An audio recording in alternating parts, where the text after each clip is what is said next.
बात एसआईआर की। बिहार में जारी एसआईआर की प्रक्रिया को सुप्रीम कोर्ट ने आगे बढ़ाने से इनकार कर दिया। तो चुनाव आयोग द्वारा 1 सितंबर के बाद भी लोगों की आपत्तियों को स्वीकार करने की बात को रिकॉर्ड पे लिया गया है। इस बीच राहुल गांधी की बिहार में जारी वोटर अधिकार यात्रा आज समाप्त हो गई। राहुल सहित विपक्षी दलों के ने चुनाव आयोग और बीजेपी पर आज भी सवाल खड़े किए। तो बीजेपी सहित एनडीए के नेताओं ने जबरदस्त तरीके से पलटवार किया और इंडी गठबंधन के नेताओं पर संवैधानिक संस्थाओं को बदनाम करने का आरोप लगाया है। बिहार में राहुल गांधी और तेजस्वी यादव की वोटर अधिकार यात्रा का आज आखिरी दिन रहा। यात्रा में इंडी गठबंधन के कई बड़े नेता शामिल हुए। हमने बिहार में यात्रा की और आपका क्या जबरदस्त रिस्पॉन्स आया। बिहार का युवा सारे के सारे युवा खड़े हो गए। पूरे बिहार की जनता को दिल से धन्यवाद देते हैं कि 20 से ज्यादा जिलों में हम लोगों ने यात्रा को निकाला।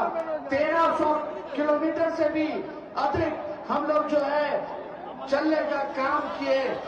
वहीं वोटर अधिकार यात्रा को खोखला बताते हुए भाजपा ने निशाना साधा है। भाजपा नेताओं ने कहा कि बिहार के लोगों ने इस यात्रा को पूरी तरह से नकार दिया है और इसका परिणाम समय के साथ सबके सामने होगा।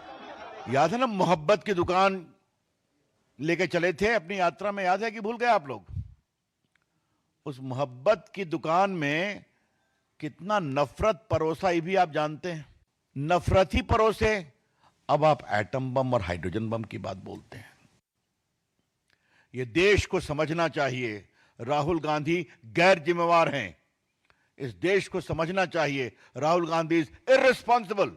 बिहार के लोगों ने इसे नकारा, पॉजिटिव के बदले सुपर निगेटिव हुआ है। आपके जुलूस में आपके साथ आपको प्रमोट करने वाले ज्यादा रोहिंग्या और बांग्लादेशी थे। वहीं चुनाव आयोग ने कांग्रेस के आरोपों का खंडन करते हुए कहा है कि बिहार में जिला कांग्रेस कमेटी अध्यक्षों द्वारा 89 लाख से अधिक मतदाताओं के नाम ड्राफ्ट वोटर लिस्ट से हटाने के लिए उसे निर्धारित प्रक्रिया के तहत आवेदन नहीं मिला है। आयोग ने स्पष्ट किया कि बिहार में जिला कांग्रेस कमेटी के अध्यक्षों ने जिला निर्वाचन अधिकारियों को करीब 89 लाख लोगों के नाम मतदाता सूची से हटाने के लिए पत्र लिखे हैं, लेकिन ये प्रक्रिया नियमों का उल्लंघन करती है। आयोग के अनुसार निर्वाचक पंजीकरण 1960 के नियम 13 के तहत नाम काटने की आपत्ति केवल निर्धारित फॉर्म 7 में ही दी जा सकती है, पत्र के माध्यम से नहीं। इसके अलावा बूथ लेवल एजेंट्स को ही लोक प्रतिनिधित्व कानून 1950 की धारा 31 के तहत शपथ के साथ निर्धारित प्रपत्र में आपत्ति जमा कराने का अधिकार है। आयोग ने जोर देकर कहा कि बिना सत्यापन और तय प्रक्रिया के कोई भी नाम सूची से नहीं काटा जा सकता।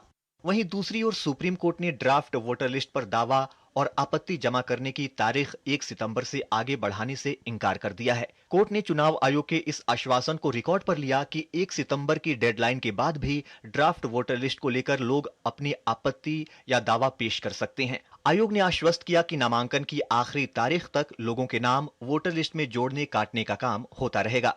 सुप्रीम कोर्ट ने कहा कि para legal volunteer draft voter list पर दावा आपत्ति दर्ज करने में मतदाताओं की मदद करेंगे। सुनवाई के दौरान याचिकाकर्ताओं ने कहा कि आधार कार्ड को स्वीकार करने का आदेश सिर्फ 65 लाख लोगों तक सीमित नहीं रहना चाहिए। कोर्ट ने ऐसे नामों की लिस्ट सामने रखने की बात कही और इसे अगली सुनवाई के दौरान देखने की बात कही। मामले की अगली सुनवाई 8 सितंबर को होगी।